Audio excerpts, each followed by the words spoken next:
Welcome to Who Put This On, Season 8, Episode 9, where we watch Deal or No Deal Island, Season 1, Episode 1, and Deal or No Deal Island! I'm Chris Lorenz. He just wants to retire to his yacht. This is Brian. I forgot to quit. This is Joe Max Janello. Those are all quotes, or kind of quotes from the show we watched this week. But last week we watched Couple to Thruple, and we had a poll on X at Who Put This On, and you guys voted a top third show. So you guys agreed with me, the audience. As always, I'm the one that knows it the best. But Brian, which show do we watch this week? This week we watched Deal or No Deal Island. A group of 13 contestants compete in dangerous games on a private island for a cash prize in an intense season-long reality competition overseen by an enigmatic banker. That's Deal or No Deal Island on NBC and Peacock. Peacock! I can't believe there's a streaming network called Peacock. That's crazy. Yeah. Fits with the theme of last week's show. It's true. 2 Peacock shows in a row. Yeah. Crazy talk. Peacock. Yeah, so the show is they have a challenge, and then the winner has immunity. The loser plays Deal or No Deal. And if he makes a good deal, he gets to eliminate somebody. If he makes a bad deal, he's eliminated. Or she. Or it. Whatever you're going to go by, pronoun-wise. And that's pretty much the show. All right, ratings. And as I'm watching this, there are 2 distinct segments of this show, as we talked about. The challenge, and then Deal or No Deal. And I fucking hate Deal or No Deal. It's one of the worst game shows on television, no doubt. It's terrible. Okay. Terrible. Were you all thinking the same thing as me? Because I thought if they sped it up like that, I'm like, this is way more palatable. What do you mean if they sped it up like that? Like deal or No Deal typically just is drawn out as long as possible. It takes maybe like a half hour just to get through one person. This took like 10, 15 minutes to get through it. And I can't imagine watching this slower. It is so bad. I mean, I will have you guys know, I did watch this in Max Vision at 1.5x, and that was acceptable. Oh, you didn't let us guess? No. How dare you? Sorry, guys. If you had to watch this with commercials, I'm sorry. Because I can't imagine. Because there's so many commercial breaks in this Deal or No Deal section of the show. First of all, who is regular Deal or No Deal for? I think it's for grandmas who don't know how to find the remote to change the channel. What if it's for parents of newborns that can't pay attention to anything because they're so sleep deprived? That seems the level of energy you should have. But definitely if it were them, I would much rather watch Jeopardy or something. You can tune in for one clue. Hell, even Wheel of Fortune. It's Deal or Deal. There's no. It's like, okay, basic math. Do you understand expected value or not? Yeah, the other ones engage the brain a bit. It's definitely what kills me is the breaks. It's okay, the bank has offered you $45,000. Are you going to take the deal? Commercial break. Come back. And then they don't take the deal because it's a shitty fucking deal. And we all knew it. And then they do it again. And the next one, it's $250,000. Are they going to take it? No. But do we have to sit through 5 minutes of commercials? Yes. And you suck all the life out of me. And I didn't watch commercials with this show, thankfully. But it's still they tee it up like a commercial break. And that's even annoying. At least in that true. Segment, Yeah. I mean, so we've established that classic Deal or No Deal is unwatchable. This one is slightly better because, it's Peacock. There's no ads. Yeah. Well, I mean, if you pay for Peacock. If you don't pay for Peacock, there's ads in it. Or if you there's like an ad version of Peacock, That you which still have to pay for. I'm surprised all three of us have ad-free Peacock. Like I don't know what happened with my Peacock. I generally try to block ads, so it could also just be I said fuck you to Comcast. yeah. It's probably you just blocking the Peacock ads. Is really Yep. what it's coming down to. Get wrecked. But I legitimately have ad-free Peacock. That could be also Max's thing too. How good are they at blocking ads? I was watching on my girlfriend's account, so Oh, I'm still excited to really meet her. you will soon enough. I know, can't come soon enough. Yeah. All right, let's talk about the actual exciting part of this show. I think we're pretty much done talking about Deal or No Deal. I highly recommend you just skip it, and this show is watchable. But that's just me. Is it though? Is it? I'm going to call that into question. Yeah. Well, that's what this segment is talking. We'll talk about the actual show. All right. And you can decide if it I think you should give a rating to each segment of the show, and we'll see how that goes. But so the real show here is they're on an island. They're on a quote unquote private island, which I highly doubt. But we didn't see a lot of infrastructure or they're even staying in tents on this island. They're not staying in like a villa. So the chances this could be like a real private island is, a lot higher than normal. It's called Banker's Private Island. I can tell you one thing for sure. It's not that Banker's Island. They keep saying this. I'm guessing everyone in the show is normal Deal or No Deal watchers. And do people in Deal or No Deal believe there's a banker, quote unquote, a banker that picks the numbers? Well, so in the next time on, they seem to tease that you will see the banker in the flesh. No shot. I didn't see that. I definitely missed that part. There's like a throne where they're clearly they're suggesting the banker will sit in it, I think. Maybe that's just the winner sits on the throne. I'll have to go back and check. I'll let you guys know. Yeah, what if Howie Mandel is secretly also the banker? Also, the banker has a CGI boat off the shore of this island. Yeah, with a helicopter. Don't forget the helicopter. And also what seemed to be a Bitcoin symbol on the boat for some reason. That's how we got the money for the boat. Oh, that's true. Or maybe it's the banker symbol and they had it first. Maybe that's how they're putting the numbers. It's probably a B for Bitcoin, or for banker, sorry. So it starts out with you look at this baller boat. They go to Banker's Island, and then you meet all 13 of the people, which, no, we don't know all the people, so we're not going to go over them. Yeah, and you don't actually meet all of them. It's definitely they'll introduce you to 4 an episode, and one of them will go home.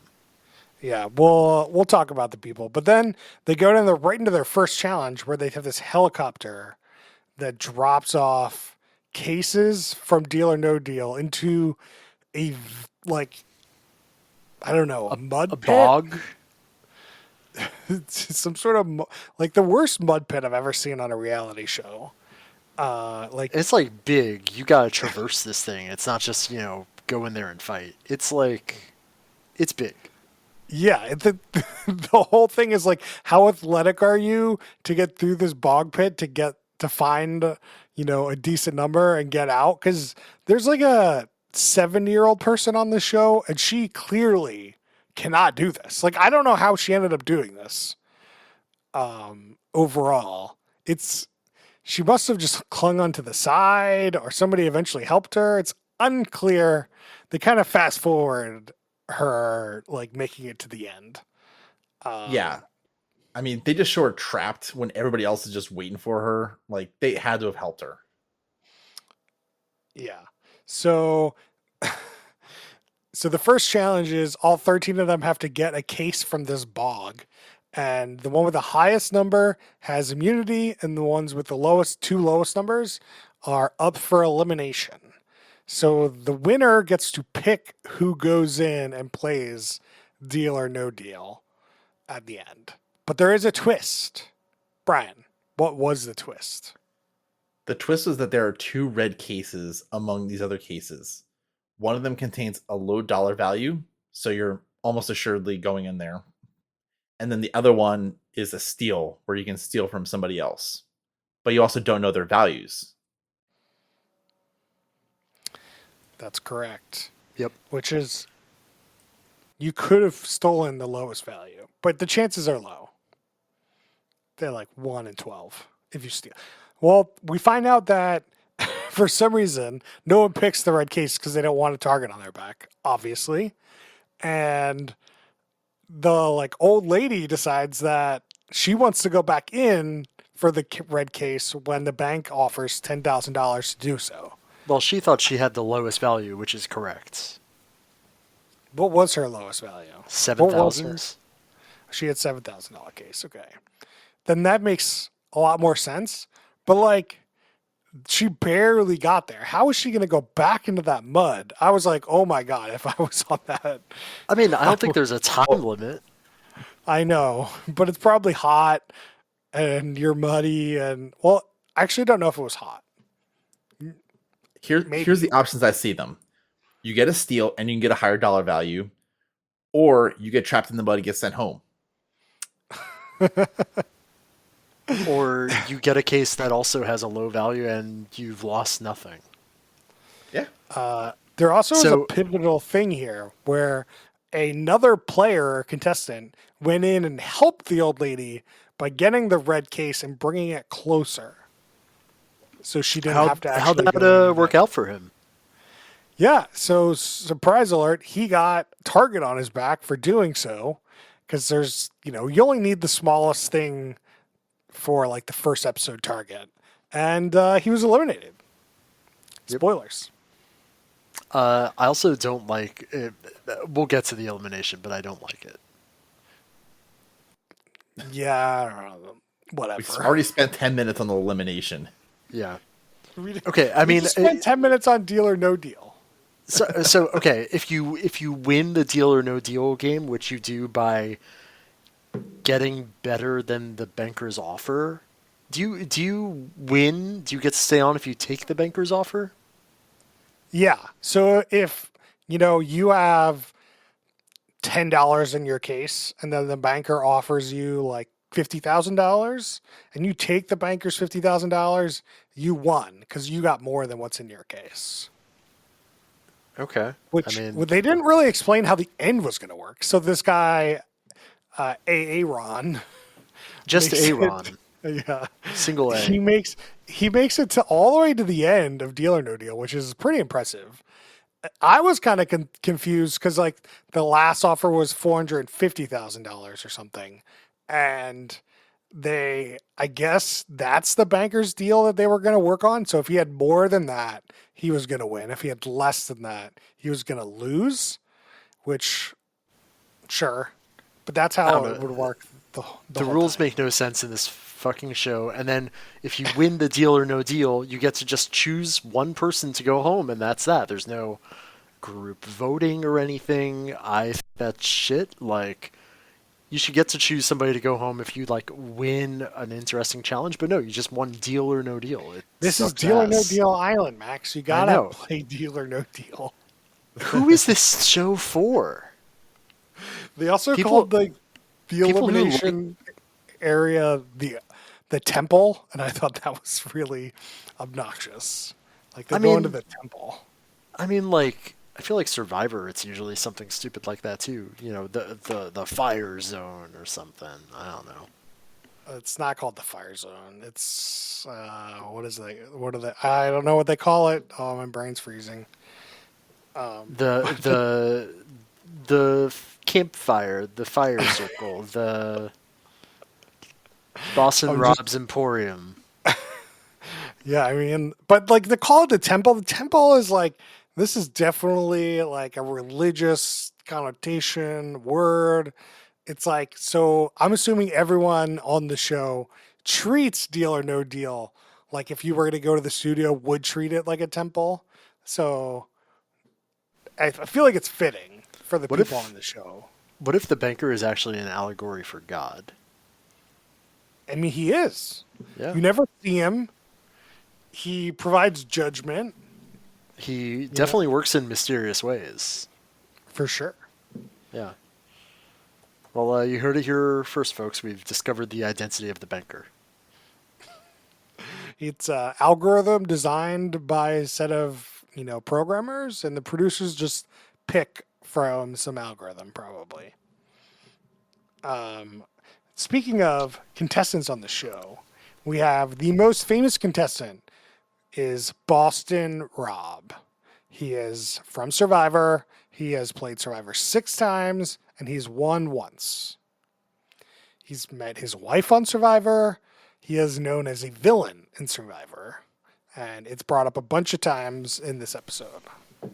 There's a lot of Boston people on this show. I don't know. I don't know why. I don't know what's up with that. Maybe they casted there. They are starting at the beginning of the alphabet of what city you are from, so they didn't make it very far. They only made it to B.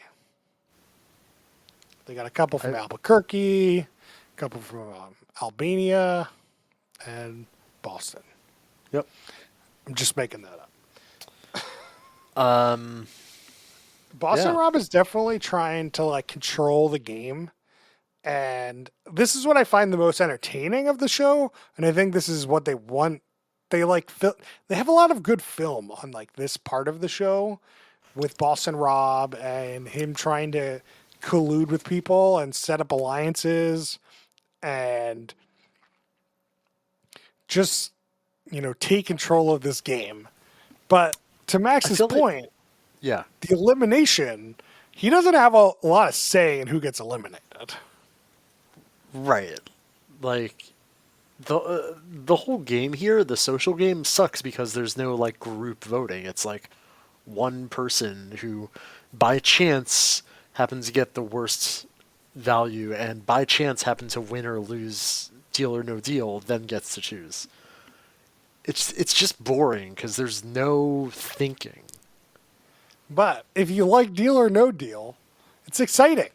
Hey, if you like Deal or No Deal, stop listening to this podcast because this is only for smart people and you're not. And you Whoa, should. whoa, whoa, whoa! Whoa. I think you can like Deal or No Deal. It's fine. You But- can like Deal or No Deal if you suck ass. Yep. But You heard it is here not first. the demo that my specific demo either. But they definitely try to make this picking cases thing super exciting, which people get the people on the show get really into it. They're like, you got to pick 8. Oh, it's 75, and they go fucking bananas and like, I don't know. You get some energy out of that. I do like that, all of Aaron's picks, he's like, oh, 13, that's my birthday. Oh, 12, that's my sister's lucky number. Oh, It's- 8, Uh, 8, that was- it's a nice cube root. That was when my sister held her quinceañera, or like, just like silly shit. Let's see, what else is there to talk about? I have in my notes Go ahead. that they all came in, like they came in on Jeeps, and they all had the Deal or No Deal logo on the side, and they looked exactly like a Jurassic Park Jeep. I was very thinking the impressed. exact same thing. Literally exactly the same. I was personally probably- hoping that everybody was in a bikini and nobody was. I have a quote from my girlfriend while we were watching the show. Why is that twink over there holding cucumber water? I don't get it. Who was the twink? You remember there was a guy, he was like one of the models that opens the cases, and he was over it while they were in the mud pit. He's just holding some cucumber water for Joe Manganiello. We haven't even talked about Joe. Yeah, I was actually just like Googling him, so I had something to say. He plays Apparently, the bully in Spider-Man 1. yeah, Flash Thompson. He was also a werewolf in True Blood. Elside was his name, and so that's definitely his apex. This is a big downgrade. But Joe Manganiello, what? I'm sorry. He is the host. So where is our normal host here? Why is he not on the show? Telling you, he's the banker. You telling me Howie Mandel is the banker? Obviously. Where else could he be? Are, He's got nothing going sorry, on. are we saying Howie Mandel is God? Yeah. Like, Definitely. He's germophobic. That's all we know about God. You know, If he's I saw him do germophobic, he stand-up shouldn't have once. that He did a great disgusting. job. He seems like he'd be okay at stand-up. He's probably He is great. wasted on this He's fucking great. show.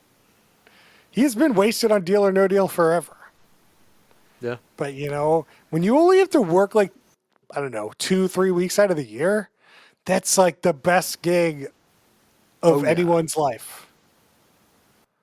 Like that's it. You've won. If you get a stable gig as a game show host, you've won. You've done it. Just stop. Like Drew Carey, he's not trying to do anything. but I Yeah, mean, that's also agreed. Price is Right. Anything. Any stable where if you think you can live on that, you should just live on that. That's it. Yeah, good point. You make like 10 of those a day. It's like, that's it. You're good. You don't even have to do anything. You at least have to. I hate when they don't look interested though. That's just like the one thing I ask you to do when you film a game show is you got to be into it. Agreed. Yeah, bring the energy, because if the contestants can't do it, or if you can't do it, the contestants can't do it. Did I ask the question about do the contestants in the show believe the banker is a real person? Of course not, but I'm sure the producers told them to discuss him as if he were. You think so? These are all, like, especially the grandma, these are all, like, reality show junkies. They know how the sausage is made. That's fair. That's fair. I have a confession to make, guys. You'd love Deal or No Deal. I let the next episode autoplay for like Oh. 25 minutes. So we did hear from a friend of the show, Steve, that episode 2 is much better. It is better. Like the first 25, I watched the first 25 minutes. There's no Deal or No Deal. It's a normal hour length episode. Well, there hasn't been any Deal or No Deal yet. So I don't know how long, I don't know if they're going to finish a Deal or No Deal in the last 20 minutes, but theoretically, if they fit that in the like last part of it, then I think it'd be a pretty solid episode. Like there's a lot of like Survivor like alliances being made and trying to figure out like who's with who and discussing who should be eliminated and like all that is I like that stuff. That stuff's good. And the challenge is pretty interesting. There was like they like teamed up into twos. Somebody had to go get arrows from a tree, and then the other person had to shoot these arrows into like targets, and the targets had like numbers on them. And there was pretty epic moment with like Boss and Rob had a pretty epic moment, and the old lady had an epic moment. I won't give it away. Both of them have like epic moments, and they decide who wins and who loses, and they tee it up that way, and it's pretty good drama. Like the first 25, like episode 2 was way better than episode 1 so far. Well, sucks for them that they wasted my time with episode 1, because I'm never going to watch more. Yeah, I mean, I'm done with the show. Believe me, I'm done. Like, hey, Bossa Rob not going to keep me in the show, and he's the only interesting part about the show so far. Yep. It would have been interesting to see if it was just like all celebrity, like pseudo celebrity reality show people, like the traders or, other reality shows instead of just like Deal or No Deal fans. Yep. I just don't think you could get those people to come on this and like be excited about Deal or No Deal. Absolutely not. They must be paying Rob big bucks to be here. I mean, he's got a chance to win a lot of money. Like we didn't talk about this, but like the first round of Deal or No Deal had like a normal amount of money, which is apparently like $4 million on the board if you add up all the money. But the last game is supposed to have $200 million on the board, which is pretty nuts. Which I don't even know why you could say $200 million. Like they said $200 million is on the line. I'm like, no, it's not. That's just how much money's on the board. That's not like how much money anyone can conceivably win. But guess what? You're gonna have to play Deal or No Deal for it. You're gonna have to watch 1,000 hours of Deal or No Deal Island to figure out who's gonna win. It's a little confusing how the mechanic's actually gonna work. They claim like the winning case will be on the winning, like each episode's winning case will be on the winning thing at the end when there's only one person left. But that doesn't make sense to me if you're going to have $200 million on the board. Like, I don't really understand how that's going to work. They didn't really explain it to me. Yeah, they put as little into this show as possible. I don't think so. I feel like this is a pretty expensive show. Did you see the helicopter? Did you see the Jurassic Park Jeeps? I think the Jeeps were the most expensive thing. Maybe the tents. They got Joe Manganiello. Joe Manga. He's expensive. Well, I just how is Howie Mandel not in the show? That's what I want to know. Yeah, what the hell is he doing? I don't know, man. Maybe he didn't want to go to some shitty island for 3 weeks. I would still go to an island no matter what. Like it doesn't matter. Just enjoy some time on an island. But it's like island probably in the middle of winter. Nah, it's still better than. Do we have any small observations about the show? I got nothing. I got a couple of quips from people. Like Boston Rob said, "I want to control the game. I don't know how, but I will." And like, there's no game to control really. Yeah, there's no way to control it. There is a little way, but not like Survivor. You know, Survivor. No, there's much better ways to control. Let's see. Let's just go to questions. Who is the worst human being? Howie Mandel for not giving us entertainment. The banker? Okay. You saying that God is the worst? Yes. He allowed this to happen. And still Howie Mandel. I mean, you can make a case for Aaron because Aaron kicked off the person that was just trying to help the old woman. Nah. I mean, he won the game. He can do whatever he wants. Everybody was judging him too. It's just like, dude's never been outside in his life. Nah, whatever. Don't care. You won. Is it all the people that like aligned with Boston Rob, even though Boston Rob will definitely like backstab them? I think if you are really famous on one of these shows, you're like cursed. Like you're going to get knocked out pretty early. People are afraid of you. I mean, you should be cursed. Yeah. But like the producers want nothing. The last thing they want is them to get eliminated first. There was a season of Survivor where it was like Boston Rob and was on one tribe, and then there was like another villain on another tribe, and the other villain got eliminated first. So like he was the first one out. So it has happened. Let's do. Would this show be better as a Quibi or TikTok? What do you think, Max? What do you think I'm going to say, Chris? Yes. Yes, because I wouldn't have had to waste an hour of my life on this garbage. You could just sway. You didn't waste an hour of your life.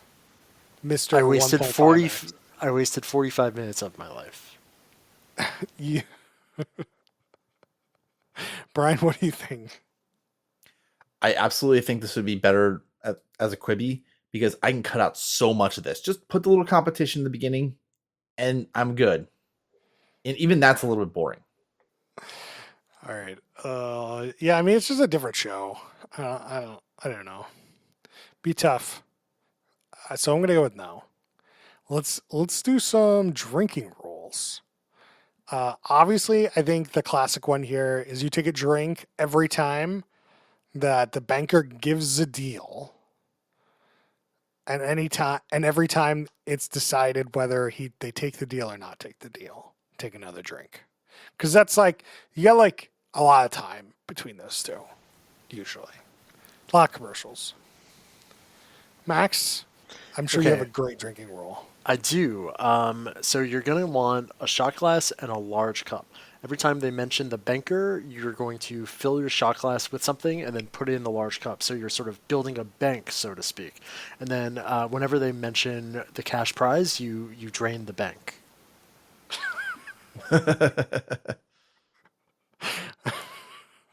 I mean, there is like a fun element to your rule. I'll give you Thank that. you. Thank you. Brian, you have a drinking rule? I'll just kill people. Drink every time you see a briefcase. Oh, yeah, you're definitely dying. All right, so we already got ruined by Max's rule. What speed did Max watch the show at? Brian, what do you love about this show? I love that they actually tried to enhance another game show. They recognized that it had flaws, and they they worked on it. Max, what do you love about this show? You know what? Joe wasn't that bad. That's what you love, is that Joe wasn't that bad. Yeah. He had some good energy, I felt. Just all right. What I love about the show is that 10 people sat in a room and were like, we have this great IP, deal or no deal. How do we turn this into a competition game show? And they did it. I think this is the best way you could turn deal or no deal into a competitive reality show. And I like the competition part. Do not like the deal or no deal, but the competition part's interesting. I don't think you should probably have an 80-year-old grandma on the show when your like actual challenges are pretty challenging. So she's probably not going to be on the show for very long.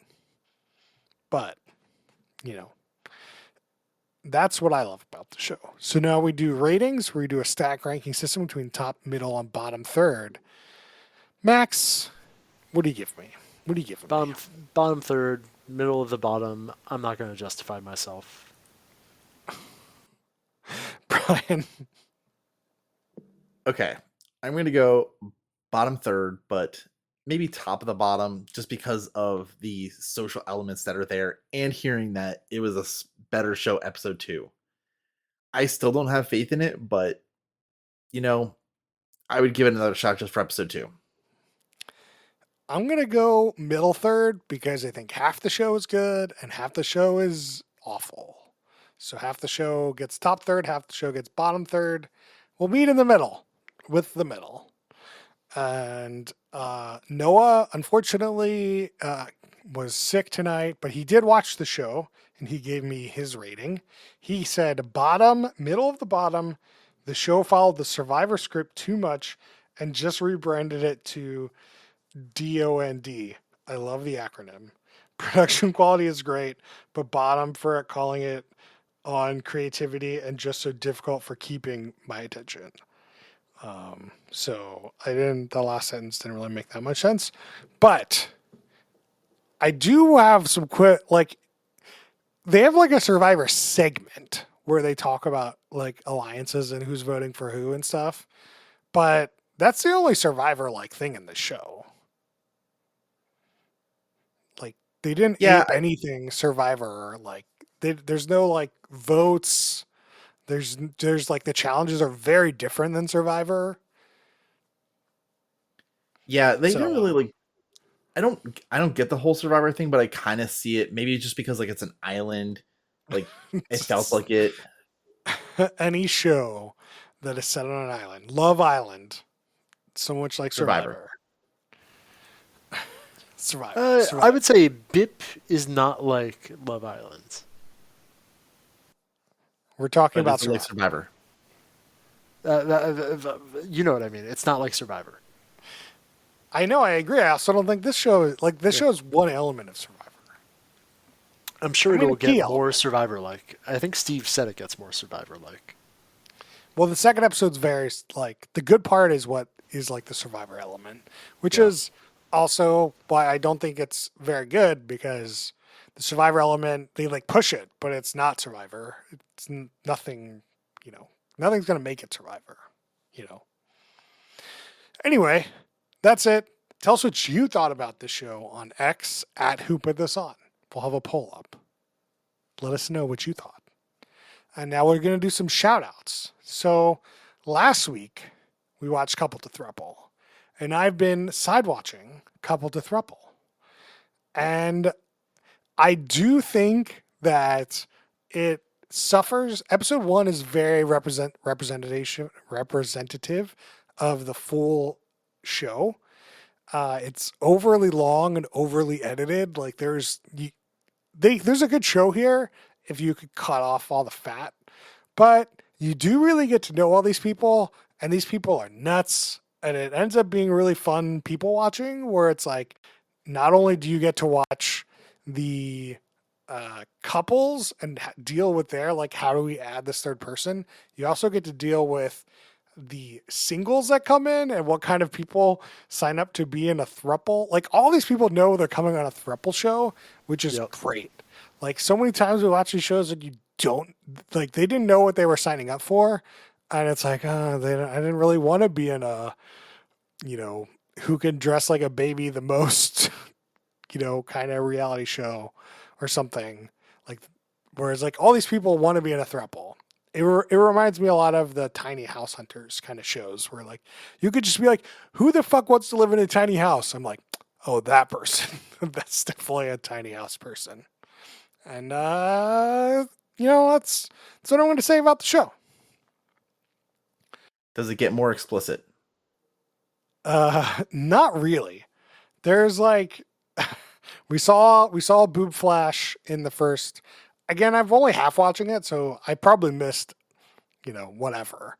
But there's only like flashes of boobs in the show. And I've seen no peen, but I've seen some butt. Okay. But there is a lot of sex going on in the show. That's what I expected. Honestly, like everybody knows what they're getting into with this. So here's a question: why aren't any of the couples just like quadrupling? That's it, because the show has a framework, like, and this framework doesn't let them quadruple. I think that there are people that would, but mainly like they added a new couple, and that couple would probably just like want everyone in there to like get together, but overall, the show is too focused on thruples. Like you'd think the two couples would want to couple together, like, but that doesn't happen. I really Max? just think it's because the bed isn't big enough, Max. Makes sense. Yeah. How big of a room do you need for the big enough bed to have 4 people in it? I think you could do a California King, no problem. Do you think somebody you has don't to need a lay shack in- bed? Somebody have to lay at the end of the bed. I mean, the feet. but that's like kinky. Like they're into feet. Max, you got any shout outs this week? Still watching The Traders. One of my faves is making it to the end, so yeah, it's good. Is one of your faves No spoilers. Macaulay Culkin? Yep, Macaulay Culkin. They tag him in, and he makes it to the end. Brian, you have any shout outs? I'm gonna shout out Love Is Blind latest season. I've been watching it with Katie, and it's been interesting seeing how much of a disaster people are in this season compared to other ones. Like I just finished the episode 12 like an hour before this podcast. ooh, Season dang, 6 yeah, or season 7? Season 6. Though it's not the latest. It is the latest. Don't question me. I thought you were watching the Seattle season. No, that's season 4, and I'm also watching season 6. Okay. you're doing so many seasons of this. I'm sorry. It's just funny. I have a shout out. I watched half of an episode of Shogun, and I'm like so excited to watch the rest of it. It has this like epic feel to it, prestige feel to it. Feels like Game of Thrones esque. Like everyone else is saying, I agree. Definitely, if you're missing like prestige television right now, Shogun is where it's at. Just watch that. I was very pleasantly surprised by Shogun. Well, that's good. You agree with me. Yeah. All right. That's it for us this week. And we didn't really talk about what we were going to watch next week. So I don't know what that's going to be. We're going to have to look in the show description. It should have what we're going to watch next week. And you can find us on Twitter or X at @HoopWithUsOn. You can find us on Facebook.com/HoopWithUsOn. You can email us questions and suggestions at HoopWithUsOn@gmail.com. We'll see you guys next time.